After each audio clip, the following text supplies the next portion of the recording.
belangen van de wereld.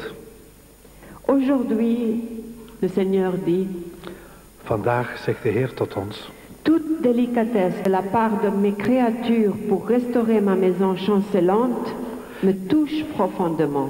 elke poging, elke verfijning om de eenheid van de kerken te herstellen, dat treft mij enorm. Quelque pas que ce soit effectué vers l'unité, Welke voetstap het ook mogen zijn dat gedaan wordt voor de eenheid, tout le ciel se réjouit. dan verheugt zich heel de hemel. Quelque prière que ce soit Welke bed het ook mogen wezen, offerte pour la restauration de mon corps, dat aangeboden wordt voor het herstellen van zijn lichaam, la colère de mon Père diminue. dan zal de woede van mijn vader verminderen. Pour quelque assemblée que ce soit en mon nom, pour l'unité, quelque assemblée. Voor welke vergadering het ook mogen wezen dat in mijn naam opgezet wordt. Mes bénédictions sont déversées sur ceux qui prennent part à ces réunions. Mijn zegeningen zullen uitgestort worden op degenen die deel uitmaken van deze verenigingen. Dat zijn jullie dus nu, hè? Mes yeux veillent sur ceux qui m'aiment. Mijn ogen waken op degenen die mij beminnen. Et qui, en dépit de leur imperfection, En die spijt hun onvolmaaktheid exécutent mes fervents désirs. mijn vurige wensen ten uitvoer brengen. Comme vous savez, il y a plusieurs passages sur l'unité parce que c'est un des sujets principaux de la vraie vie en Dieu. Er zijn verschillende passages over de eenheid, want dat is werkelijk een van de belangrijkste thema's van het ware leven in God. Et nous, comme laïcs, En wij als leken, ce qu'on peut faire pour l'unité, wat wij kunnen doen of verwezenlijken voor de eenheid, c'est prier. dat is bidden. Prier que l'Église devienne une.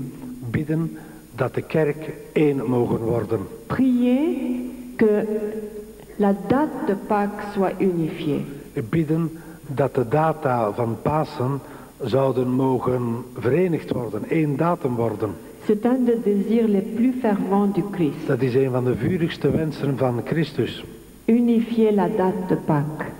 De datum van Pasen verenigen. C'est un scandale cette année. Het is een schandaal dit jaar. Il y a un mois de différence. Er is een maandverschil tussen de orthodoxe Pasen en de katholieke Pasen. Pendant que les uns fêtent la résurrection, les autres rentrent dans la passion. Terwijl dat de enen de verrijzenis aan het vieren zijn, gaan de anderen de passie van Christus in. Et maintenant, comme apôtre des derniers temps, En nu, als apostelen van de laatste tijden, la Sainte Vierge appelle tout le monde de Heilige Maagd roept iedereen pour devenir des apôtres des derniers temps. om apostelen te worden van de laatste tijden. Quand on parle des derniers temps, c'est pas la fin du monde. Als wij over de laatste tijden spreken, wil dat niet zeggen dat wij over het einde van de wereld spreken. C'est la fin de cette époque d'apostasie. Dat wil zeggen het einde van dit tijdperk van geloofsafval. Pour que l'autre époque, disons qu'on parle, si vous voulez, avec de simples mots, c'est l'époque de la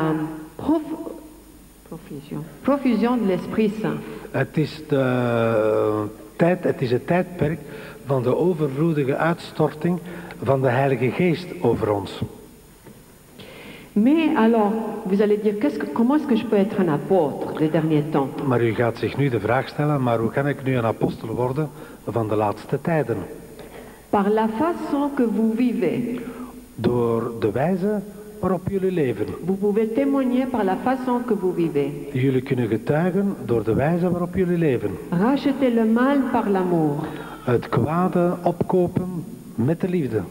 Quand vous êtes vraiment de Dieu, vous priez avec amour. Als jullie werkelijk van God zijn, dan bidden jullie met liefde.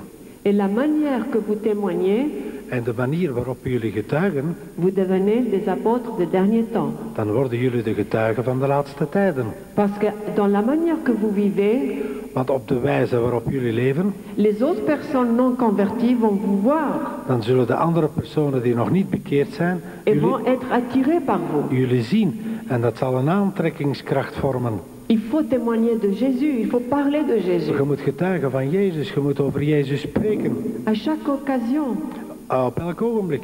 Je ne dis pas qu'il faut aller dans les rues pour parler de Jésus. Ik zeg niet dat je de straat moet afdwijlen om over Jezus te spreken. Mais chaque fois qu'il y a une porte qui s'ouvre, Maar iedere keer als er een deur open gaat. car Dieu vous ouvre des portes et des occasions. Want God doet voor jullie deuren open en schept gelegenheden. C'est là où il ne faut pas hésiter. Dan moeten jullie niet twijfelen. Voilà. Maintenant, j'ai fini par un message de qu'est-ce que c'est les apôtres des derniers temps. Nu eindig ik met een boodschap van wat is het apostel te zijn van de laatste tijden. Le